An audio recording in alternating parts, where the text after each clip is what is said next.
Alright, video of Jan's Place Part 2. I'm starting in the same spot that the other video was done, on the front there balcony.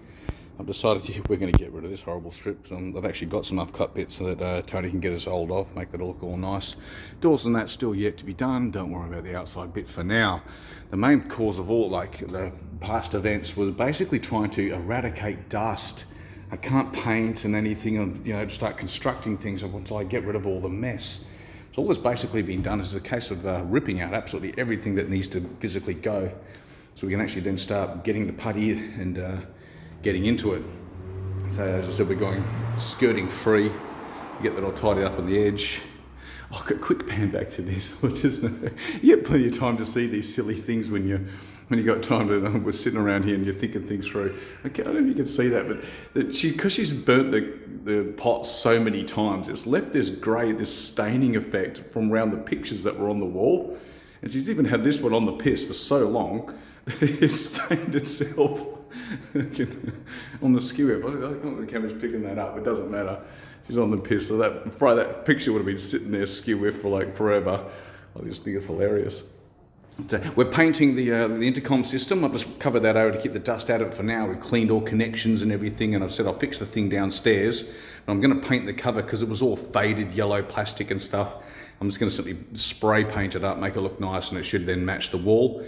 Because this used to be the old telephone connection, we're going to put those USB port charging stations. You get a wall plug and it's got like 4 USB ports in it, because it's a perfect place. I mean, when you come into the front door, mobile phone, you probably have it sitting up here on the bench top. What else would you do? The USB ports, because it's got our target audience is university students.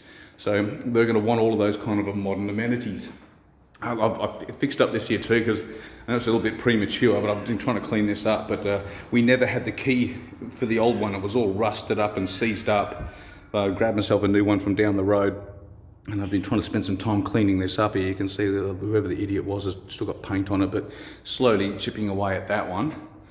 I was going to borrow the guy's downstairs hose to wash this outer window, because you can see what's happened. As she's just burnt all these pots, the smoke's just gone outside and it's just gotten onto all the windows. But I've worked out a way we can do it ourselves. But out of this room, simple as that. It wasn't simple at all. Jackhammered up everything, finally scuffed it all smooth. Absolutely drove the people downstairs crazy. Even Charlie from downstairs, he came up one time because he was getting a bit fed up with the jackhammer resonating through the building. So I promised him that it was almost over and nearly done, but no, we finished all that, thank goodness. This is coming out soon here. But this is what I was talking about with the bench top. The bench top is fine, but the way it's cut, it's okay front to back, but all your standard range units will fall through that because it's too wide that way. As you can see, she stained it. That darkening, that's permanently in there. That cannot come out. She's just cooked it so many times, especially up this. This would, I say, where the back corner where she's destroyed the pots, burnt the pots the most. This would have been her favourite cooking spot, would have been this back one, and it's just totally cooked itself in there. But we're going to have to put a stainless steel strip around it anyway to accommodate the range top. So we'll just simply nail 2 birds with 1 stone. We'll just have it cut so it covers that bit over. And, Fanny's your aunt, Bob's your uncle, she should be fine. And all that. That cabbage will stay until I've done that. I'm going to change it around. I think it used to have the drawers pulling over on this side here. I think it'd be better to have the drawers actually over here next to the kitchen sink area, and have your pull drawers with your cutlery and everything right next to the kitchen sink area. I think it's a bit more practical. And then how you have like an open bench top space here, have that sort of set up on this side would be more applicable for your pots and pans and that sort of thing around there. I think it's a little bit better. But we've done the measurements on your standard large refrigerators, so we're going to get the plumber to run a water pipe over to here, so because those new fridges have all got those ice machines and water dispensers and everything at the front, so you've got to accommodate that, which is why we're going to keep that open. And I've lined it up so they have it takes care of about pretty much 90% of the refrigerators out there fit beautifully under that height. But to make up for the lost space in cupboard space here, we're going to, rather than the 600, you can see the old paintwork. Okay, we're going 700 instead. Because, why not? We're going to get that extra storage space up the top there. And we're going to go a microwave cavity. I've measured it up to your standard size microwave to go in here to keep it off the bench top. Because there's hardly any bench top space. You probably put like your coffee machine there in the corner there, maybe your blender would go over there. But if you were to then put a microwave oven on that bench top, you have just lost all of your preparation room. So we're going to actually, where it did not have before, put a cavity there, right there, because it's right next to the main power point. We don't want to have to hire an electrician. We can just have it already done as was. Moving on, here's a big change. That's what I've just finished today. I'm so happy. I'm probably talking like I'm really happy because I'm finally over the halfway mark. This has been an absolute nightmare, is getting all this stuff off the wall, but it has to be done. And I've talked about in the video how you can't just chip away and key it. To do a good job, to do it properly, you have to get rid of all the paint. You've got to bring it right back to the render and to create a nice smooth surface. And the way I'm going to do it is I'm tiling everything right up behind it. So when you go to put your vanity in, even if down the track you decide, don't like that vanity, I want to pull it out and put something in, you can.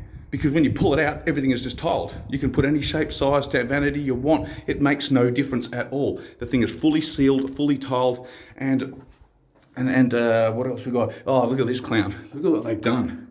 That's a good quality rendering job. Look at this. This is just sand. Like some idiots come on, maybe some apprentice just forgot to use cement and just mixed a bit of, plaster of sand and water, and he's just put this crap on instead. And there's a couple of places that this has happened. It just peels away like sand. It's done a terrible job. It's over here. Check this out.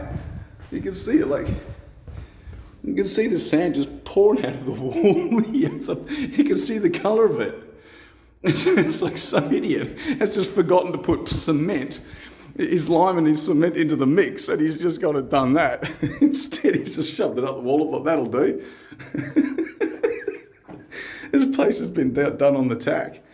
But also the waterproofing. You can see that the waterproofing is they've done. This would be a standard waterproofing job, legal on the ground floor of a regular home. You have to go around the shower well and 4 inches, there, and 4 inches either side, up the centre up to the shower well, and all they've done is just put a blotch there and a blotch there. This, in an upper floor situation, this is illegal. You can't have this. You must tank it, which is what we're going to do properly. We're going to do this legally and probably find this unit will be the only unit in the entire building that has been done legitimately correctly at all. I'll show that in the video how it's to be done, but it'll be done legit and done well, and we'll make sure we've got photographs so when we go to sell the place that they know that you have a problem-free bathroom that has been done on the legit, tiling right to the ceiling, as I said. So when your tiles come up, they just run then smooth with the cornice all in one piece. Now, the reason why I've had to rip out this ceiling is because we needed to get rid of the cornice, because we need to have a sliding door across here, because whatever idiot thought it was a great idea to have an open barn door here for the laundry, because this is your laundry patch, right? So it's someone, like say this guy's in this unit behind here, he's living here and you've got someone living there, and they're like going through the washing machine. They've got this door then open, so then this poor bugger here decides, oh, I'd like to go out for the day, opens up his door, and he's got another door right in his face. And if he tries to open it, it's going to bash this person in the head, causes conflict, causes problems. Don't want that. So here we're going to have it, so it's a sliding door that just slides across. You just slide it right open, and it's just going to miss beautifully, just here to this door. It's going to fit. But to have the sliding mechanism, we couldn't have the cornice. But as I tried to take the cornice out, I discovered they never even glued the ceiling. There was zero glue. All they did was put a couple of screws in the middle on these things, which aren't even, look at them. They're not even screwed in or nothing. They're just put there and then they screwed it in, and the only thing that was holding the ceiling up was the cornice. That was it. You take the cornice away and the whole ceiling. I wish I filmed it. Unfortunately, I didn't have the camera rolling. I went to try and take the cornice out and the whole thing just dropped like an anvil, went flat smack on the ground. That's why there's that mark there. It just fell. I thought, oh well, $20 a sheet, who cares? We'll stick up a new one. So we'll have a nice square edge there instead. And I'll probably make the hallway feel a little bit higher anyway. And that'll solve that problem of the old sliding door. Hilarious. Air cons, of course, they were just dead meat. Those things were garbage. They sounded like a Boeing 747 taken off. They were disgusting. Like they were stuffed. But we'll just have to put up some newies, and we'll do it properly too, rather than that thing that was on the ground. It wasn't even screwed to the ground. It was just sitting there. So we'll have them up high, properly, like have one there and then one there. Don't put anything here because you want to be able to put a clothesline across this part here, you see. And it'll be nice and quiet, all that new smartphone hookup stuff so they can turn it off and on with their mobile phone and all that stuff. I've redone these. I'm actually going to spin them around because these are upside down, the dumbasses, but you can probably see, that I've repainted that because they were all faded, cleaned all this up, but I might actually respray this section at the back as well, just make it look neat, but invert them the other way around because they are upside down. And I think the whole place has been done like that. Pretty stupid. I had a girl come in from over the pub over the road. She wanted some money, so I paid her to help me jackhammer out to try and save some time and noise. And she admitted as well, she's saying, the shelf is too low. I said, that's exactly what I was thinking. It's way too low. What the idiot's done? And it was a buckle bent, crappy shelf anyway. Because you got to remember, if you're just like, you're a lady and you've got like a whole ball gown or evening gowns or like a long dress, you've got your shelf here, then your actual rod doesn't start till about here. So then you've got your coat hanger. So your clothes don't even start till at the top of your, the shoulder of your clothing starts about here. Then all your clothing's now dragging on the floor. Stuff that. Look how much space there is at the top. That's a lot of wasted space. So we're going to get the shelf and going to increase the height, bring it up to about there, and the actual rod will be more where the old shelf was. So we'll paste that in, get that up higher, and then that'll be all nice. And a much solid shelf, because that other one was way too floppy, loose and crappy. But one thing I did discover though, is up here there's this gap that they haven't painted up the back here. And I was thinking, how cool would it be to have an LED strip, run it along inside here. You can just slip the cable through there and parallel it up with the light so that when you turn the light on, it would then light up your cupboard, from the inside. Just even just like low wattage, just make an LED strip of like 5 watts, nothing, right? Just make it glow in your cupboard. It looks so super cool. But I just thought, it's just money wasted. I mean, I don't think it's going to change the value of the house when you go to sell it or anything like that. So I just let that idea go. But it would be cool though, if I lived here, that's what I would do. This is going to get covered over. Like I said, we're tiling up here, so it took me ages, but it was a pain in the ass, but I've just carved all this out. So we're going to tile it right to the ceiling, all the way up, because you probably have your tumble dryer there. As you know what I mean, I'll paste all that up, fix all that up, make it look nice.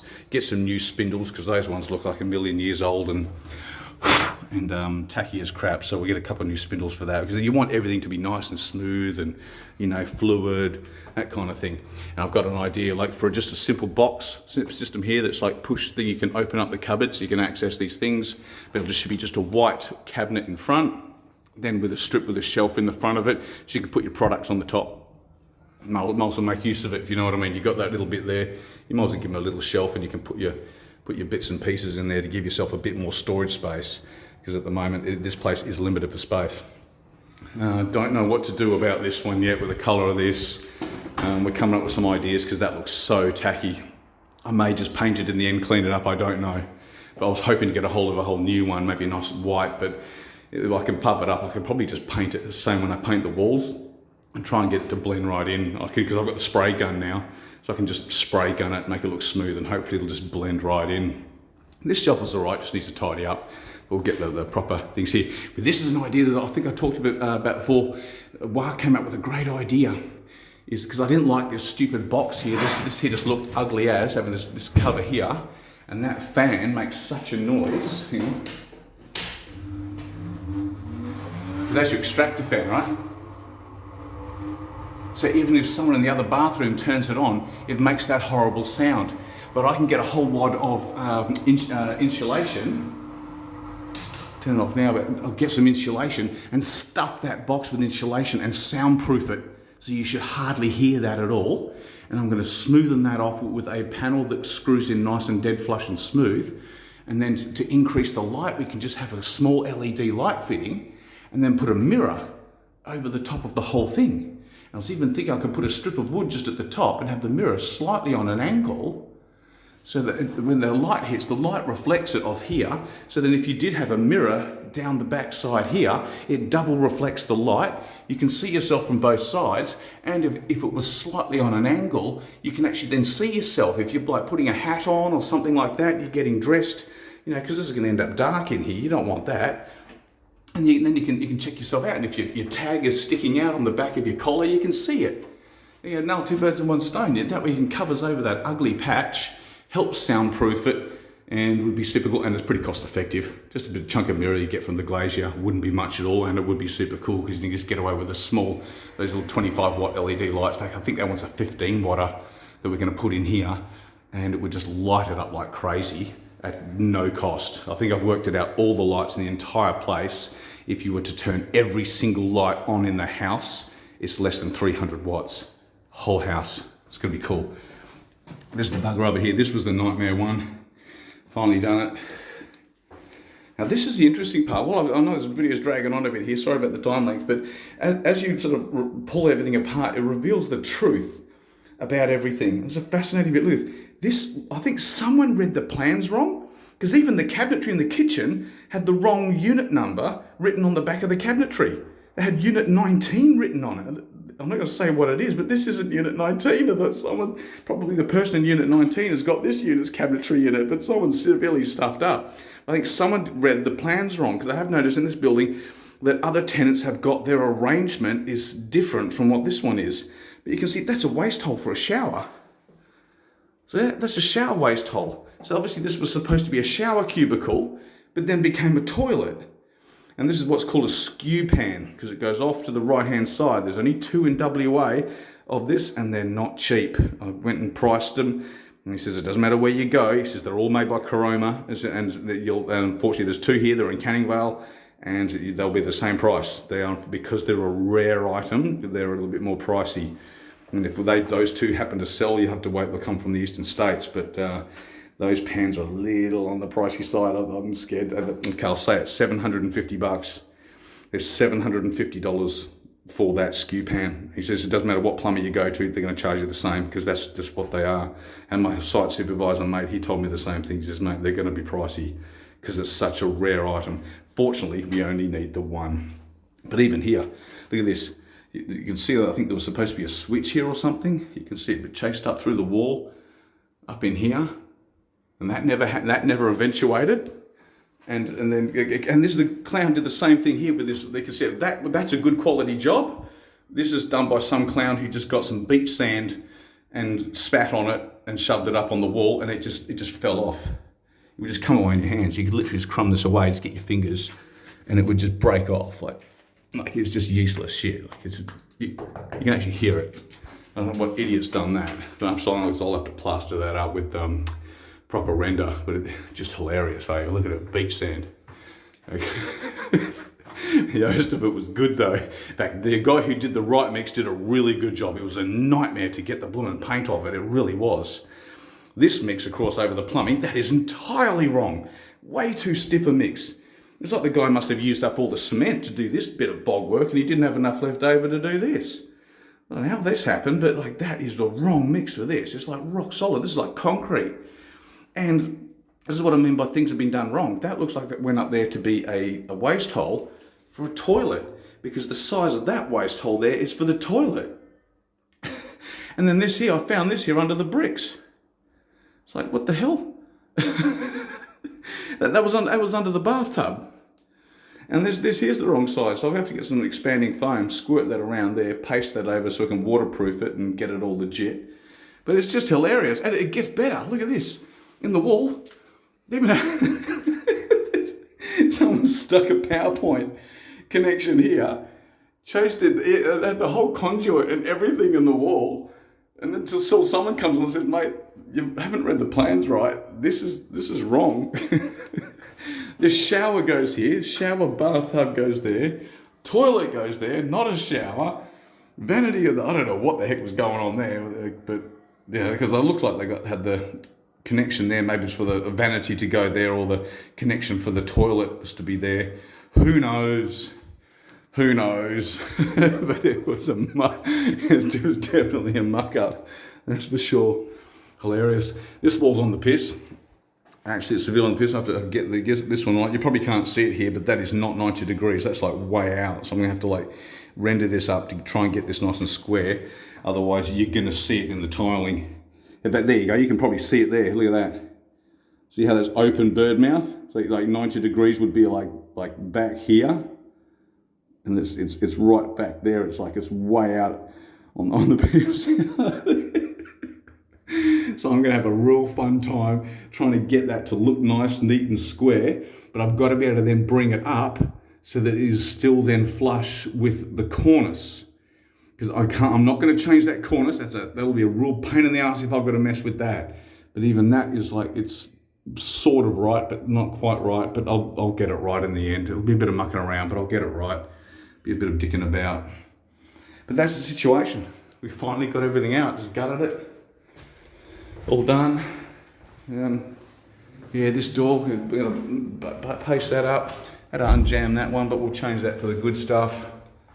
And polish up that door. That's an easy one. Long story short, it was just basically a case of just gutting everything out and getting just everything out so I can stop the dust. Because it's just absolutely been packed filled with dust, this place. Anyway, that's it, Jan. That's where we're at. Finally, I can now move forward. I'll come here on Sunday. I can actually then probably start a putting video. If you're someone watching this and you're wondering what's going on, there's going to be a full detailed video playlist series on how to renovate an entire house and everything about it on my main channel. So the putting will be next, so we'll talk about that. How to paint, how to put in toilets, how to do doors, how to do absolutely everything in your place. I'm going to show it to you, lock, stock and barrel. And the front door, I was telling you about that. That's hilarious. I've got the guy onto that whole thing that was stuffed up, but nah, never mind. It's all good. We'll sort it. Take care.